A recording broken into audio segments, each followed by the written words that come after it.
En marge des GTEC 2025, le ministre d'État, ministre de l'Enseignement supérieur, chancelier des ordres académiques, a décidé de descendre sur le terrain, question d'aller toucher du doigt les réalités de l'université entreprise et de l'étudiant entrepreneur à travers certaines structures issues du GTEC. Première escale, nous sommes à Obala, dans le département de la Laitière, région du Centre. Ici, c'est un institut agricole qui fait de bonnes choses dans la transformation et la production.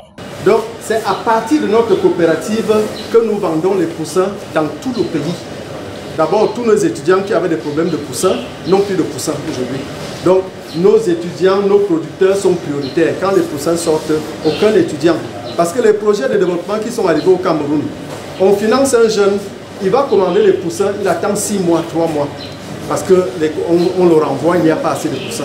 On a dit non, on ne va pas dépendre d'un producteur de poussins externe, on va produire nous-mêmes nos poussins à l'interne. Le ministre d'État va visiter quelques ateliers de cette grosse infrastructure gérée par un ancien étudiant camerounais. Du retour d'Obala, le ministre va visiter quelques jeunes entreprises issues des GTEC. Globalement, Plumia, c'est une entreprise, une jeune start-up camerounaise des passionnés des travaux aériens, notamment des métiers spatiaux et aérospatiaux. Nous avons une grande panoplie de travaux que nous réalisons. Les travaux dans le domaine de l'ingénierie, les travaux dans le domaine des BTP ouvrages, les travaux dans le domaine de l'inspection, auscultation des lignes électriques. Nous faisons également dans la formation, le conseil et nous faisons également les travaux dans le domaine éducatif du salon du génie et talent de l'étudiant camerounais. Nous avons proposé une solution innovante des problèmes que nous rencontrons habituellement au quotidien. Et donc c'est le corridor Tri-Inspect. Le corridor Tri-Inspect, c'est la surveillance accrue du corridor de la ligne électrique afin de pouvoir faire des solutions ciblées, des coupes d'arbres le long du corridor et la détection des risques potentiels qui peuvent déranger le corridor de la ligne électrique. Nous sommes au quartier Siméon. Ici, c'est la transformation du bois qui est faite par l'entreprise que dirige Vanille Dongo. Nous proposons des solutions innovantes afin de permettre aux artisans de pouvoir bénéficier de cette technologie et d'être compétitifs sur le marché. Nous avons par exemple des routeurs CNC bois qui sont fabriqués dans notre entreprise.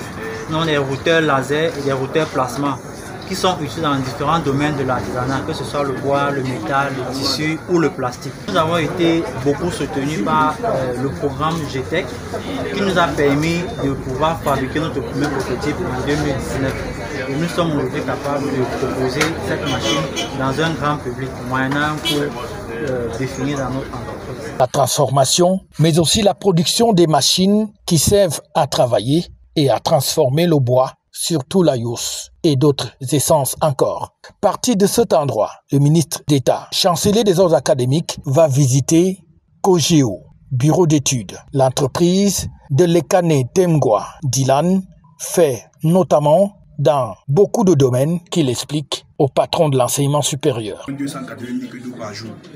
1 280 000 kg par jour. Donc pour le département de cartographie SIG, nous avons eu à concevoir une application du système d'information géographique pour la gestion du patrimoine de l'État en collaboration avec le ministère du Cadastre et l'entreprise PAC BTP. Donc au jour d'aujourd'hui, l'entreprise Projet Groupe Sal est une entreprise autonome afin de rendre autonome le marché des forages d'eau, contrôlé en majorité par les Indiens. Nous avons au jour d'aujourd'hui acquéri une machine, une foreuse, donc une chenille pour l'entreprise. Donc dans ce domaine des forages-là, au jour d'aujourd'hui, l'entreprise Projet Groupe Sal fabrique toutes ces pièces.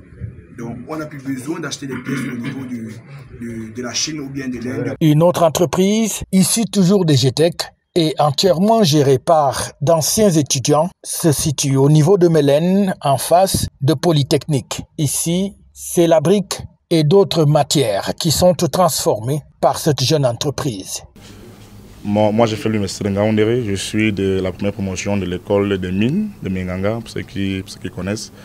On a créé cette entreprise dans la mouvance aussi de contribuer à notre niveau à l'effort commun de développement de notre pays. Créer l'emploi, créer la richesse, transformer les matières premières qui sont disponibles chez nous et qui sont très peu mises en valeur. Voilà, au jour d'aujourd'hui, notre entreprise a un peu plus de 11 ans sur le terrain.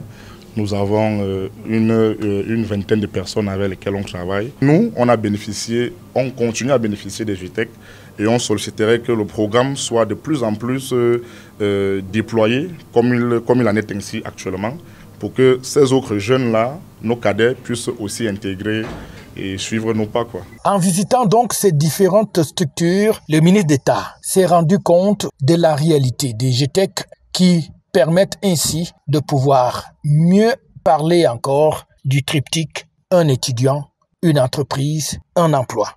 Telle est la volonté du chef de l'État, le président de la République, Paul Biya. FH News, votre télévision.